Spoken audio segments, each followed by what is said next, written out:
Okay, so today's Wednesday, June 18th, 2025. Shares of Bitfarms are not trading above $1 a share. And so I want to briefly talk about this topic, which is all too familiar to me, given what transpired with Stronghold Digital Mining going through a similar process whereby, hey, if you trade under $1 for a sufficiently long enough period of time, you get a proverbial love letter from NASDAQ indicating that you are essentially in violation of your listing agreements. It's like a delinquency notice of sorts, indicating, hey, look, you've closed for, I think it's like 30 consecutive trading days at under $1 a share. There's a grace period that you can then go into for 180 days in which you can then rectify the situation. So I looked it up, on May 27th, 2025, Bitfarms closed at $1.07 a share. Every single trading day since May 27th, Bitfarms has closed beneath $1 a share.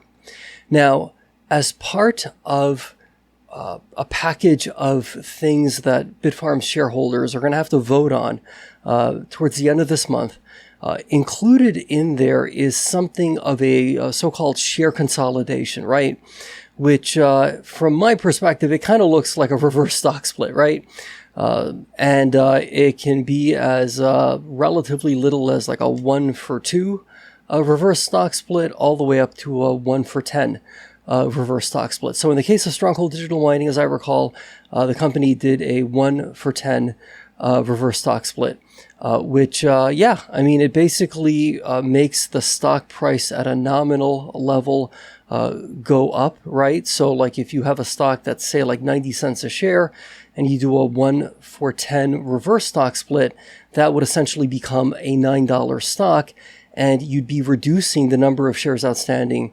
by, upwards of a factor of 10. So you would essentially take, I think it's like 555 million and change divided by 10. So you'd have roughly around 55 million shares of Bitfarms that are then outstanding, And you'd have a stock price that's about $9 a share.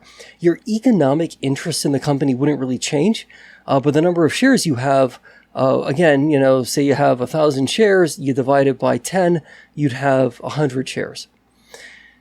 It's, this is a very challenging sort of issue, because I know for a number of individuals, the real, I think, desire is to see, Bitfarms stock price climb out of these doldrums that they happen to be in and to start trading above $1 a share and then beyond that, I do acknowledge that from an optics perspective, having a stock that's trading, like at around $1 a share, maybe less than $1 a share, it could be a little bit weird, somebody commented on X, the social media platform formerly known as Twitter.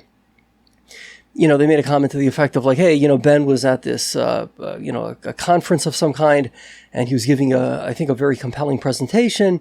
And, the individual on X was like, yeah, I wonder if the people listening to that presentation then said, oh, let me pay close attention to what this individual's saying. And by the way, what's the price of, the shares of this individual's company, that he's the CEO of?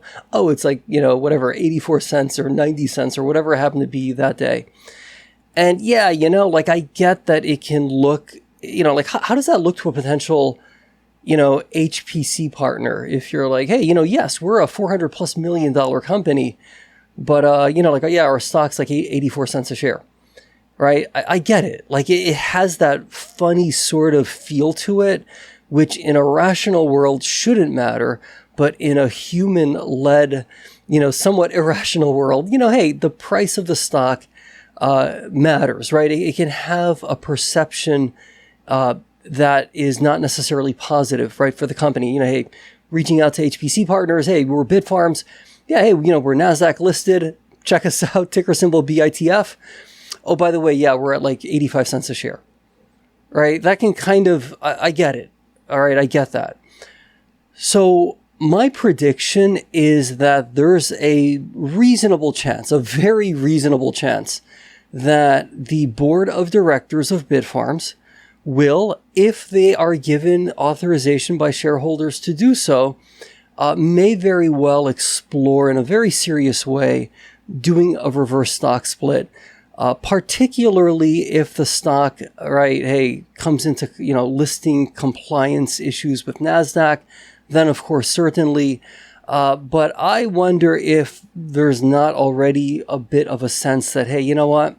We need to kind of clean this up a bit, get the stock price, nominally speaking, to be higher. That's going to maybe help our outreach efforts to potential HPC partners, right? Hey, it does reduce the number of shares outstanding. So it's say only 55 million instead of 555 plus million.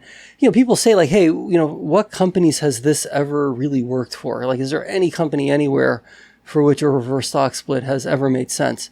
And that's something I'm going to definitely do some deeper digging into. I do know off the top of my head that General Electric, GE, they in fact engaged in a reverse stock split, and that company has done extraordinarily well.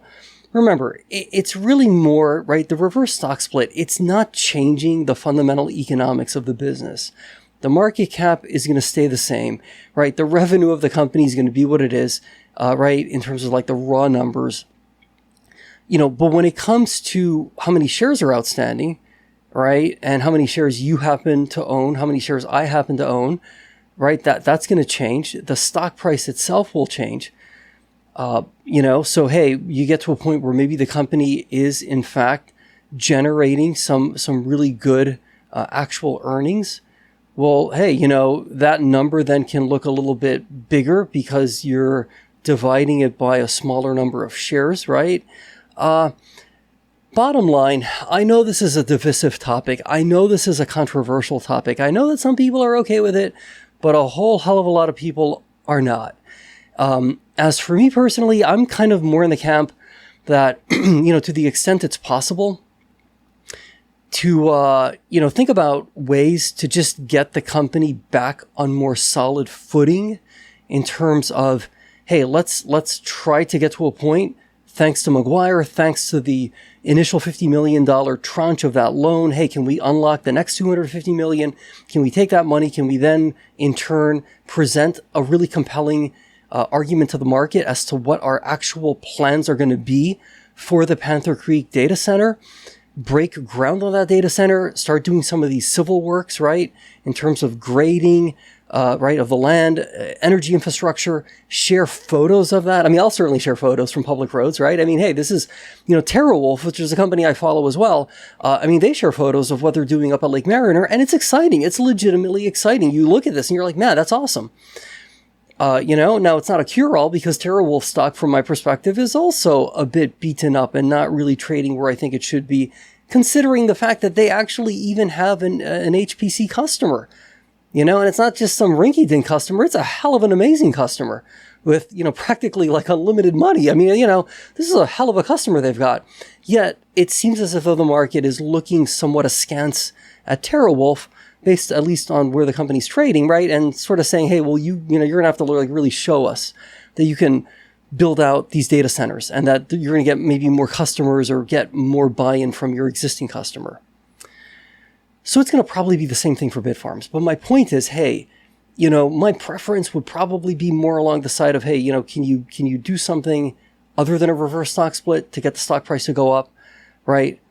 By the same token, look, it is what it is. And to the extent that's what the board deems to be the best path forward, well, that's what it's going to be. But of course, it's all contingent on whether or not shareholders are going to give the board the approval to do that. So it's arguably in the hands of shareholders. So that's where we stand as it relates to that topic. It's something I suspect we're going to be talking about more in the future.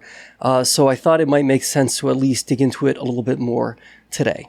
Okay, my friend, let's stay positive. Let's be great. And we'll see each other again very, very soon.